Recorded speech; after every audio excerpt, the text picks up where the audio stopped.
అందరికీ నమస్కారం అండి. ఈరోజు ఈ వీడియోలో మార్గశిర మాసంలో వచ్చేటటువంటి లక్ష్మీ గురువారాల్లో పూజ ఏ విధంగా చేసుకోవాలి, ఇంకా ఉపవాసం ఎలా ఉండాలి, ఎటువంటి నియమాలు పాటించాలి, ఇంకా పూజా పీఠను ఎప్పుడు కదిలించాలి, ఇంకా అమ్మవారికి ఎటువంటి నైవేద్యాలను సమర్పించాలి అనే విషయాలన్నీ కూడా నేను ఈ వీడియోలో అయితే మీకు క్లియర్గా ఎక్స్ప్లెయిన్ చేస్తానండి. అందుకని వీడియోని ఎవరు కూడా ఎక్కడ కూడా స్కిప్ చేయకుండా చివరి వరకు అయితే చూడండి. అలాగే మన ఛానల్ని ఎవరైనా ఫస్ట్ టైం చూస్తూ ఉంటే ప్లీజ్ తప్పకుండా అయితే సబ్స్క్రైబ్ చేసుకోండి. మార్గశిర మాసంలో వచ్చేటటువంటి గురువారాలని మార్గశిర లక్ష్మీ గురువారాలను పిలుస్తారు. మార్గశిర లక్ష్మీ గురువారాల్లో లక్ష్మీదేవి అమ్మవారిని కనక మహాలక్ష్మీదేవి అమ్మవారిగా పూజించాలండి. మార్గశిర లక్ష్మీ గురువారాల పూజను మనం చేసుకోవడం వల్ల మనకు ఉన్నటువంటి ఆర్థిక బాధలు, అప్పుల బాధలు, ఆర్థిక సమస్యలు అన్నీ కూడా తీరిపోతాయండి. అలాగే ఆ అమ్మవారి అనుగ్రహం పరిపూర్ణంగా కలిగి అమ్మవారి దయ వల్ల అష్టైశ్వర్యాలు, సిరి సంపదలు అన్నీ కూడా కలుగుతాయి. అయితే ఈ మార్గశిర లక్ష్మీ వారాల పూజను మనం వ్రతంలో అయితే ఆచరించాలండి. అంటే 5 మార్గశిర గురువారాలు ఈ పూజను అయితే నిర్వహించుకోవాలండి. అయితే వ్రతంలో చేసుకోవడం మాకు కుదరదండి అనుకునే వారికి మార్గశిర మాసంలో వచ్చేటటువంటి గురువారాల్లో తేలికగా అమ్మవారిని ఏ విధంగా పూజించాలి అనేది నేను ఈ వీడియో అయితే చేసి పెడుతున్నానండి. అంటే జాబ్స్ చేసే వాళ్ళు కానీ, బయటకు వెళ్ళి ఏవైనా పనులు చేసుకునే వారికి కానీ వ్రతం చేయడం అయితే కుదరదు కదండి. అటువంటి వారు సింపుల్ గా అమ్మవారికి పూజ ఏ విధంగా చేసుకోవాలి అనేది ఈ వీడియోలో అయితే ఉంటుంది. నేను నెక్స్ట్ వీడియోలో అయితే మీకు షేర్ చేస్తానండి. అంటే కలసం అవి పెట్టుకుని వ్రతం ఎలా ఆచరించాలి అనేది. అందుకని ఛానల్ ని తప్పకుండా అయితే సబ్స్క్రైబ్ చేసుకోండి. అయితే ఈ మార్గశిర లక్ష్మీ గురువార పూజను మనం ఎన్ని వారాలు చేసుకోవాలి అని అంటే 5 గురువారాలు అయితే చేసుకోవాలండి. అయితే మనకి ప్రతి సంవత్సరం ఒక్కొక్కసారి 5 లక్ష్మీ గురువారాలు అయితే వస్తాయండి. మార్గశిర మాసంలో ఒక్కొక్కసారి 4 వస్తాయి.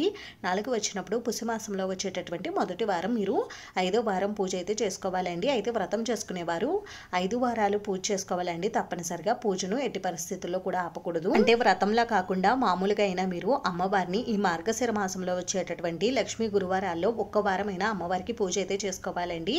అయితే మీకు కుదిరితే 5 వారాలు చేసుకోండి. ఎందుకంటే ఆడవారికి 5 వారాలు అంటే కుదరదు కదండి. పీరియడ్ ప్రాబ్లం అవి రావడం వల్ల మీకు అలా కుదరినప్పుడు కనీసం ఒక్క వారం కానీ, లేదు అంటే 3 వారాలు కానీ ఈ పూజను అయితే చేసుకోండి. 5 లక్ష్మీ వారాలు అమ్మవారిని పూజించడం వల్ల చాలా మంచి ఫలితాలు అయితే కలుగుతాయండి. అయితే ఇన్ని విశేష ఫలితాలు ఇచ్చే ఈ మార్గశిర లక్ష్మీ గురువారాలు ఈ 2025 సంవత్సరంలో ఎప్పుడు ప్రారంభమవుతున్నాయని అంటే మార్గశిర మాసం మనకి 2025 నవంబర్ 21 శుక్రవారం నుండి ప్రారంభమయ్యి 2025 డిసెంబర్ 19 శుక్రవారం వరకు ఉంటుంది. ఈ సంవత్సరం మనకి 4 మార్గశిర గురువారాలు అయితే వచ్చాయండి. ఏ తేదీల్లో వచ్చాయని అంటే 2025 నవంబర్ 27వ తేదీ, 2025 డిసెంబర్ 4, డిసెంబర్ 11, డిసెంబర్ 18వ తేదీ. ఈ తేదీల్లో మనకి ఈ గురువారాలు అయితే వచ్చాయి. అయితే మార్గశిర లక్ష్మీ గురువార వ్రతం ఆచరించుకునేవారు డిసెంబర్ 25 గురువారం రోజు కూడా మీరు పూజ నిర్వహించుకోవాలండి. ఈ గురువారంతో మనకి 5 లక్ష్మీ గురువారాలు అయితే అవుతాయి. వ్రతంలా కాకుండా మామూలుగా పూజ చేసుకునేవారు డిసెంబర్ 18 గురువారం వరకు మీరు ఏ వారం కుదిరితే ఆ వారం పూజ చేసుకోండి. ఈ పూజను మనం నిర్వహించుకోవాలి అనుకునేటప్పుడు ఈ గురువారం రోజు మనం ఎట్టి పరిస్థితుల్లో కూడా ఇంటిని క్లీనింగ్ అయితే చేసుకోకూడదండి. అంటే డీప్ క్లీనింగ్ లాంటి పనులు చేసుకోకూడదు. అందుకని ముందు రోజు మనం పూజా సామాగ్రిని ఇంటిని కూడా శుభ్రం చేసుకోవాలి. అంటే మాప్ పెట్టుకోవడం, పూజా సామాగ్రి అన్ని కూడా మనం ముందు రోజే చేసుకోవాలండి. అంటే బుధవారం రోజే మనం ఇంటిని, పూజా మందిరాన్ని, ఇంకా గడపను కూడా శుభ్రం చేసుకోవాలండి. అలాగే ఇంట్లో ఎక్కడ కూడా బూజు, దుమ్ము, ధూళి ఇటువంటివి ఏవి కూడా ఉండకుండా ఉండేలా చూసుకోవాలండి. ఎందుకంటే అమ్మవారికి ఎక్కడైతే శుచి శుభ్రంగా ఉంటుందో ఆ ప్రదేశం అంటే చాలా ఇష్టం కాబట్టి మన ఇంట్లో ఎక్కడ కూడా దుమ్ము, ధూళి ఇటువంటివి లేకుండా ఉండేలా చూసుకోండి. అలాగే ద్వారబంధం దగ్గర తప్పకుండా మీరు బూజులు కానీ, దుమ్ము, ధూళి లాంటివి లేకుండా అయితే చూసుకోండి. ఎందుకంటే అమ్మవారికి మనం ఆహ్వానం ద్వారబంధం దగ్గరే పలుకుతాం కాబట్టి ద్వారబంధాన్ని శుభ్రంగా అయితే ఉంచుకోండి. అందుకోసం మీరు ముందు రోజే ద్వారబంధాన్ని నీట్ గా శుభ్రం చేసుకోండి. అలాగే గడపకు పసుపు రాసి గంధం కుంకుమ బొట్లతో ద్వారబంధాన్ని, ద్వారలక్ష్మిని అందంగా అయితే అలంకరించుకోండి. ఇంకా ఈ మార్గశిర లక్షవారం రోజు సూర్యోదయానికంటే ముందుగానే నిద్ర లేచి ఇంటిని మళ్ళీ మనం చీపురుతో శుభ్రం చేసుకుని తల స్నానం అయితే చేయాలండి. ఈ రోజు తలకు షాంపూ లాంటివి పెట్టుకోకూడదండి. మామూలుగా స్నానం అయితే చేయాలి. అంటే ముందు రోజే మనం తల స్నానం అంటే షాంపూ పెట్టుకుని తల స్నానం చేసేసి ఈ గురువారం రోజు మామూలుగా తలపై నుండి నీళ్ళు అయితే పోసుకోవాలండి. ఈ విధంగా మనం తల స్నానం అయితే చేయాలి. ఈ రోజు తలంటు స్నానం అయితే చేయకూడదండి. అంటే షాంపూ పెట్టుకుని తల స్నానం అయితే చేయకూడదు. ఆ తర్వాత ఉతికిన వస్త్రాలు ధరించి ముందుగా మనం కాళ్ళకు పసుపు రాసుకుని ముందుగా గడప పూజ అయితే నిర్వహించుకోవాలండి. ఈ రోజు చిరిగిపోయిన వస్త్రాలు అస్సలు వేసుకోకూడదు. ముందుగా ద్వారలక్ష్మికి పూజ చేసుకున్న తర్వాతే మనం అమ్మవారికి పూజను అయితే నిర్వహించుకోవాలి. ఆల్రెడీ మన ఛానల్లో ద్వారలక్ష్మి పూజ ఏ విధంగా చేసుకోవాలనేవి వీడియోలు అయితే ఉన్నాయండి. చూడండి, ఆ వీడియోలు మీకు అన్ని కూడా క్లియర్ గా అర్థమవుతాయి.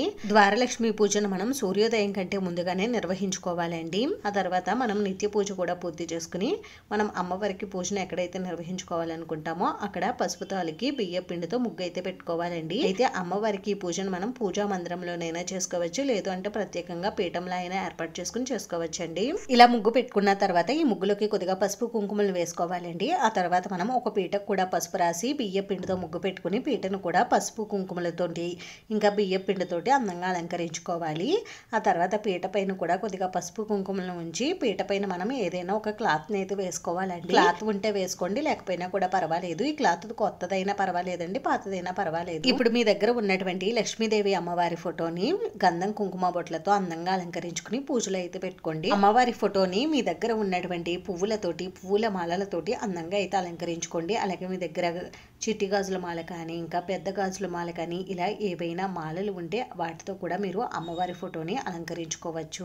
ఒకవేళ మీ దగ్గర అమ్మవారి ఫోటో లేకపోతే విగ్రహం అయినా పెట్టుకుని మీరు పూజను అయితే నిర్వహించుకోవచ్చండి. ఇంకా మీ దగ్గర మామిడాకులు ఉంటే మామిడాకులు కూడా పూజలో పెట్టుకోండి. ఇంకా అమ్మవారి విగ్రహం ఉంటే అమ్మవారి విగ్రహాన్ని పెట్టుకోవడానికి ఇలా ఒక చిన్న పీటను అయితే వేసుకోండి. ఉంటే వేసుకోండి, లేకపోయినా కూడా పర్వాలేదు. అయితే నేను ఇక్కడ అమ్మవారి విగ్రహం కింద బియ్యాన్ని అయితే వేసుకుంటున్నానండి. మీరు ఫోటో కింద అయినా బియ్యం వేసుకోవచ్చు, లేదు అంటే ఇలా విగ్రహం కింద అయినా మీరు బియ్యాన్ని వేసుకుని పెట్టుకోవచ్చండి. ఒక 3 గుప్పిళ్ళ వరకు బియ్యాన్ని పోసి బియ్యం పైన కొద్దిగా పసుపు కుంకుమలను ఉంచి అప్పుడు ఈ బియ్యం పైన మనం అమ్మవారి విగ్రహాన్ని కానీ ఫోటోని కానీ పెట్టుకోవాలండి. ఇంకా అమ్మవారి విగ్రహాన్ని మీ దగ్గర ఉన్నటువంటి మాలలతో అందంగా అయితే అలంకరించుకోండి. ఇలా అమ్మవారి దగ్గర నిండుగా పసుపు కుంకుమలు కూడా పెట్టుకుని ఇప్పుడు అమ్మవారి విగ్రహాన్ని మీ దగ్గర ఉన్నటువంటి పువ్వులతో అందంగా అయితే అలంకరించుకోండి. అలాగే మనం ఏ పూజ చేసినా కూడా ప్రథమ పూజ గణపతికే చేస్తాం కాబట్టి తప్పకుండా పూజలో గణపతి విగ్రహాన్ని కూడా పెట్టుకోండి. గణపతి విగ్రహం లేకపోతే పసుపుతో గణపతిని తయారు చేసుకుని పూజలో పెట్టుకోండి. ఇంకా ఇలా అమ్మవారి దగ్గర మీరు నిండుగా కాయిన్స్ ని కానీ లక్ష్మీ కవ్వలు కానీ కోమతి చక్రాలు కానీ ఇలా ఏవైనా కూడా పెట్టుకోవచ్చండి. అంటే అమ్మవారికి ఇష్టమైన వస్తువులన్నీ కూడా మీరు పూజలో పెట్టుకోవచ్చు. నేనైతే కాయిన్స్ ని మాత్రమే పూజలో పెట్టుకున్నానండి. అలాగే మనం దీపారాధన కోసం ఇలా ఇత్తడి కుందుల్ని ఇంకా మనం ఈ రోజు దీపారాధన కోసం కామాక్షి దీపాన్ని పెట్టుకోవచ్చండి పూజలో. అలాగే ఉప్పు దీపం ఇంకా మనం ఐశ్వర్య దీపం అంటే తమలపాకుల పైన దీపం పెట్టుకుంటూ ఉంటాం కదండి. ఇలా తమలపాకుల పైన దీపం, పంచగవ్య దీపాలు ఇలా అమ్మవారికి ఇష్టమైన దీపాలన్నీ కూడా మనం పూజలో పెట్టుకోవచ్చండి. నేనైతే ఇక్కడ కామాక్షి దీపాన్ని పూజలో పెట్టుకుంటున్నాను. మనం అమ్మవారి పూజలో ఉసిరి దీపాలను కూడా పెట్టుకోవచ్చండి. ఈ పూజలో మనం ఎన్ని దీపాలైనా పెట్టుకోవచ్చండి. అంటే 2 కానీ 3 కానీ 5 కానీ ఇలా ఈ సంఖ్యలో మనం ఎన్ని దీపాలైనా సరే పెట్టుకోవచ్చు. ఇంక ఈ రోజు దీపారాధన కోసం మనం ఆవు నెయ్యిని ఉపయోగించాలండి. ఆవు నెయ్యితో దీపారాధన చేస్తే చాలా మంచిది. ఆవు నెయ్యి లభించకపోతే అప్పుడు నువ్వుల నూనెతో దీపారాధన అయితే చేయండి. ఒకవేళ మీకు పూజలో కలసం పెట్టుకుని పూజ చేసుకునే ఆచారం ఉంటే మీరు తప్పకుండా కలసం పెట్టుకుని పూజ అయితే చేసుకోండి. నేనైతే ఇక్కడ కలసం పెట్టుకోకుండా సింపుల్ గా ఈ పూజ ఏ విధంగా చేసుకోవాలనేది చూపిస్తున్నానండి. మనకి శ్రావణ మాసంలో మనం అమ్మవారిని ఏ విధంగా పూజిస్తామో అలాగే ఈ మార్గశిర మాసంలో కూడా పూజించుకోవాలండి. శ్రావణ మాసంలో మనకి శుక్రవారాల్లో అమ్మవారిని పూజించుకుంటాము. అదే మార్గశిర మాసంలో అయితే లక్ష్మీ వారాల్లో అమ్మవారిని పూజించుకోవాలి. ఈ విధంగా ఈ పూజకు కావాల్సినవన్నీ కూడా సిద్ధం చేసుకోవాలండి. ఆ తర్వాత పూజా పీట పైన కొద్దిగా జవ్వాది పౌడర్ ని అయితే వేసుకోవాలి. ఇలా జవ్వాది పౌడర్ ని వేసుకోవడం వల్ల మనకి పూజా పీట అంతా కూడా మంచి సువాసన అయితే వస్తుందండి. ఇప్పుడు ముందుగా మనం దీపారాధన అయితే చేసుకోవాలండి. దీపారాధన ఇప్పుడు కూడా ఏకహారతితో కానీ అగరబత్తులతో కానీ చేసుకోవాలి. మనం పూజలో పెట్టుకున్నటువంటి ముందుగా ఇత్తడి కుందుల్లో ఉన్న దీపాలను వెలిగించుకుని ఆ తర్వాత కామాక్షి దీపాన్ని అయితే వెలిగించుకోవాలండి. దీపాన్ని మనం లక్ష్మీదేవి స్వరూపంగా భావిస్తాం కాబట్టి దీపానికి పూజను అయితే నిర్వహించుకోవాలి. ఈ దీపం దగ్గర కొద్దిగా అక్షింతలు పుష్పాలు సమర్పించి దీపలక్ష్మికి నమస్కారం చేసుకోవాలి. ఆ తర్వాత ఆచమనం చేసుకుని సంకల్పం చెప్పుకుని ఇప్పుడు పంచపాత్ర గ్లాసుకు గంధం కుంకుమ బొట్లు పెట్టి 2 అక్షింతలను పుష్పాలను పంచపాత్ర గ్లాసులో వేసి పుణ్యనదుల పేర్లన్నీ కూడా చెప్పుకుని ఆ నీటిని పూజా పీట పైన అలాగే పూజకు ఉపయోగించే వస్తువులపైన మన పైన కూడా చిలకరించుకోవాలి. అలాగే మనం పూజలో ముఖ్యంగా అమ్మవారి పాదాలను కూడా వేసుకోవాలండి. ఇలా ఏదైనా ఒక ప్లేట్ పైన కానీ లేదు అంటే పూజా పీట పైన మనం అమ్మవారి పాదాలను అయితే వేసుకోవాలి. పూజలో అమ్మవారి పాదాలను మన వైపుకు చూసే విధంగా అయితే పెట్టుకోవాలండి. మనం అమ్మవారి పాదాలకు పూజ చేసుకుంటాం కదండి, అందుకోసమని ఈ విధంగా పాదాలను అయితే మనం పూజలో పెట్టుకోవాలి. అమ్మవారి పాదాలను కూడా మీ దగ్గర ఉన్నటువంటి పువ్వులతో అందంగా అయితే అలంకరించుకోండి. అలాగే అమ్మవారి పాదాలను మనం ద్వారబంధం దగ్గర కూడా వేసుకోవాలండి. అంటే అమ్మవారు మన ఇంట్లోకి వస్తున్నట్టుగా పాదాలను అయితే వేసుకోవాలి. ఇప్పుడు గణపతికి పూజను అయితే నిర్వహించుకోవాలండి. స్వామివారికి షోడశోపచార పూజ కానీ పంచోపచార పూజను కానీ నిర్వహించుకోవాలి. స్వామివారి శ్లోకాలు స్తోత్రాలు అన్ని కూడా చదువుకుంటూ స్వామివారికి కొద్దిగా పసుపు కుంకుమ గంధం అక్షంతలు పువ్వులు సమర్పించాలి. అలాగే ధూపం దీపం నైవేద్యం కూడా సమర్పించాలండి. నైవేద్యంగా మీరు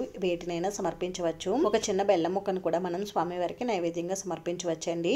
ఆ తర్వాత తాంబూలం ఉంటే సమర్పించండి, లేదంటే 2 అక్షింతలని తాంబూలంగా సమర్పించండి. ఆ తర్వాత స్వామివారికి కర్పూర నీరాజనం సమర్పించి 2 అక్షింతలను పుష్పాలను స్వామివారి పాదాల దగ్గర ఉంచి స్వామివారికి శిరస్సు వంచి నమస్కారం చేసుకోండి. ఈ విధంగా గణపతికి పూజనైతే నిర్వహించుకోవాలి. మీకు స్వామివారి శ్లోకాలు కానీ స్తోత్రాలు కానీ ఏవి కూడా చదవడం రాకపోతే ఓం గం గణపతియే నమః అని అనుకుంటూ మీరు స్వామివారికి పూజ చేసుకోండి. స్వామివారి పూజ పూర్తయిన తర్వాత ఇప్పుడు అమ్మవారికి పూజనైతే నిర్వహించుకోవాలండి. అమ్మవారికి అభిషేకం నిర్వహించుకోవాలనుకుంటే మీరు అమ్మవారి విగ్రహానికి ఆవు పాలతో కానీ పంచామృతాలతో కానీ పసుపు కలిపినటువంటి జలంతో కానీ కుంకుమ కలిపినటువంటి జలంతో కానీ అభిషేకం చేసుకోవచ్చండి. నేనైతే ఇక్కడ అభిషేకం లాంటివి ఏవి కూడా చూపించడం లేదండి. అభిషేకం పూర్తయిన తర్వాత శుద్ధ జలంతో కూడా అమ్మవారిని ఒకసారి అభిషేకించి ఆ తర్వాత అమ్మవారిని శుభ్రం చేసుకుని మళ్ళీ గంధం కుంకుమ బొట్లు పెట్టి పూజలు అయితే పెట్టుకోండి. ఇంక ఈ రోజు అమ్మవారికి షోడశోపచార పూజ నిర్వహించుకుంటే చాలా మంచిదండి. షోడశోపచార పూజ చేసుకోవడం కుదరకపోతే అప్పుడు పంచోపచార పూజను నిర్వహించుకోండి. ముందుగా అమ్మవారికి కొద్దిగా అగరబత్తులతో ధూపం చూపించి 2 అక్షింతలను పుష్పాలను అమ్మవారి పాదాల దగ్గర ఉంచి అమ్మవారికి ఆహ్వానం పలకండి. ఆ తర్వాత అమ్మవారికి అర్ఘ్యం, పాద్యం, ఆచమనీయం, ఇంకా శుద్ధోదక స్నానం ఇలా మనం షోడశోపచారాలతో పూజ చేసుకోవాలండి. అంటే 16 ఉపచారాలతో అమ్మవారికి పూజనైతే నిర్వహించుకోవాలి. అమ్మవారి శ్లోకాలు, స్తోత్రాలు, అష్టోత్తరాలు అన్ని కూడా చదువుకుంటూ అమ్మవారిని ఎరుపు రంగు పుష్పాలతో కానీ చామంతి పుష్పాలతో కానీ లేదు అంటే సుగంధభరితమైనటువంటి పుష్పాలతో కానీ ఇంకా అమ్మవారికి ఇష్టమైనటువంటి లక్ష్మీ కవలు, గోమతి చక్రాలు, తామర గింజలు వీటితో కానీ మనం అమ్మవారికి పూజనైతే నిర్వహించుకోవచ్చు. ఒకవేళ మీ దగ్గర లక్ష్మీ కవలు, తామర గింజలు ఇవి ఏమీ కూడా లేకపోతే అమ్మవారికి ఎంతో ఇష్టమైన పూజ కుంకుమ పూజ అండి. అమ్మవారికి కుంకుమ పూజనైతే నిర్వహించుకోండి. అమ్మవారి శ్లోకాలు కానీ స్తోత్రాలు కానీ ఏవి కూడా మాకు చదవడం రాదండి అనుకునేవారు ఓం శ్రీ మహాలక్ష్మీదేవి నమః అని అనుకుంటూ అమ్మవారికి పూజ చేసుకోండి. లేదు అంటే శ్రీమాత్రే నమః శ్రీమాత్రే నమః అని అనుకుంటూ మీరు పూజ చేసుకోవచ్చు. లేదు అంటే ఓం శ్రీ కనక మహాలక్ష్మీదేవి నమః అని అనుకుంటూ అయినా మీరు పూజ చేసుకోవచ్చు. నేనైతే అమ్మవారిని ఇక్కడ లక్ష్మీ గవ్వలు, గోమతి చక్రాలు, తామర గింజలు వీటితో అయితే పూజించుకుంటున్నానండి. వీటితో పూజ చేసిన తర్వాత అమ్మవారికి కుంకుమ పూజ కూడా నిర్వహించుకుంటాను. అమ్మవారి విగ్రహానికి పూజ చేసిన తర్వాత ఇక్కడ మనం పూజలో అమ్మవారి పాదాలు పెట్టుకున్నాం కదండి.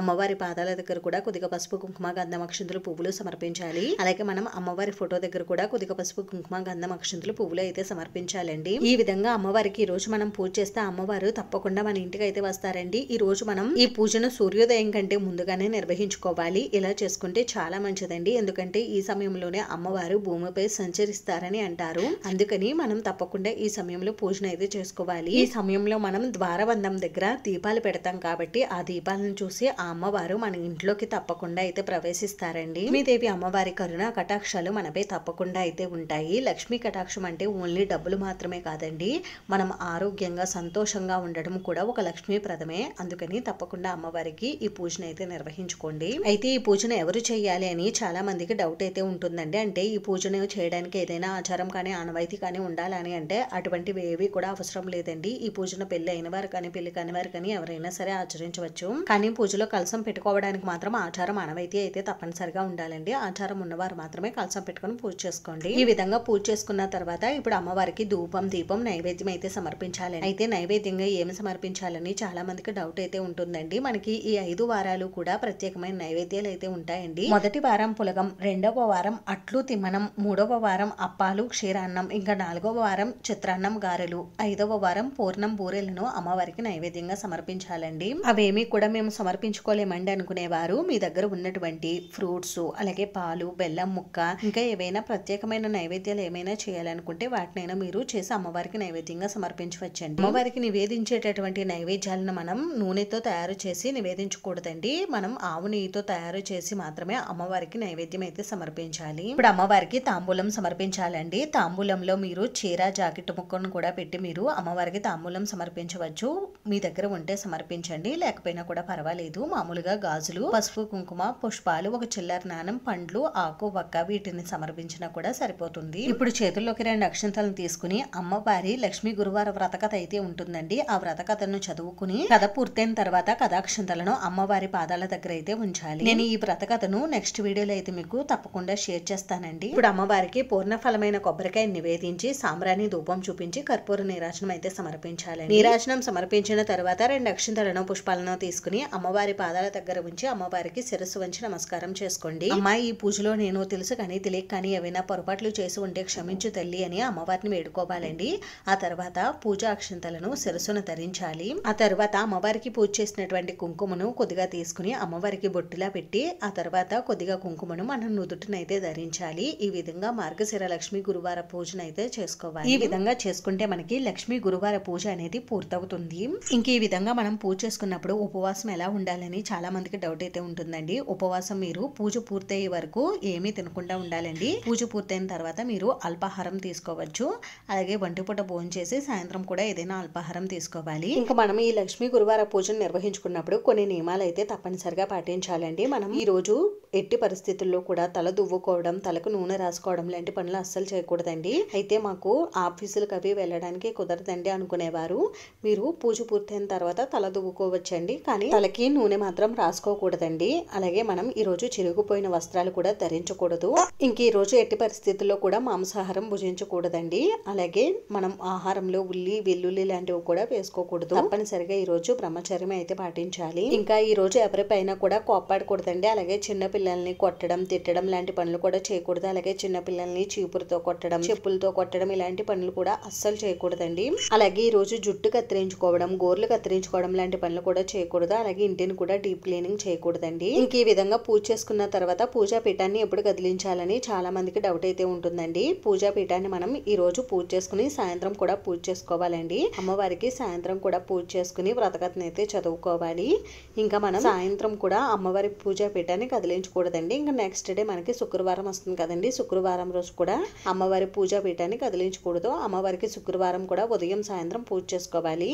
అలాగే శనివారం రోజు ఉదయం కూడా అమ్మవారికి పూజ చేసుకుని ఆ తర్వాత మాత్రమే మనం పూజా పీఠాన్ని కదిలించాలి. పీఠాన్ని కదిలించిన తర్వాత అమ్మవారికి మీరు తాంబూలంలో పెట్టినటువంటి గాజుల్ని, పసుపు, కుంకుమ అవి ఎవరికి ఇవ్వకూడదండి. మనమే ఉపయోగించుకోవాలి. ఒకవేళ మీరు తాంబూలంలో చీర, జాకెట్ ముక్క పెడితే వాటిని కూడా మనమే ఉంచుకోవాలి. ఈ విధంగా మార్గశిర లక్ష్మి గురువార పూజను నిర్వహించుకోవడం వల్ల ఆ అమ్మవారి అనుగ్రహం మనకి పరిపూర్ణంగా కలిగి ఆ అమ్మవారు మనకి అష్టైశ్వర్యాలు, సిరి సంపదలు అన్ని కూడా ప్రసాదిస్తుందండి. అమ్మవారి అనుగ్రహం ఉంటే మనకి వేటికి కూడా లోటు ఉండదు. అంటే తిండికి, బట్టకి వేటికి కూడా లోటు ఉండదండి. అంతేనండి. చూసారు కదా. ఈ వీడియో మీకు నచ్చితే ప్లీజ్ లైక్ చేసి, షేర్ చేసి, సబ్స్క్రైబ్ చేసుకోండి. వీడియోలో ఇంకా ఎక్కడైనా మీకు డౌట్స్ ఉంటే నాకు కామెంట్ చేయండి. రిప్లై అయితే తప్పకుండా ఇస్తాను. వీడియోని చివరి వరకు చూసినందుకు చాలా థ్యాంక్స్.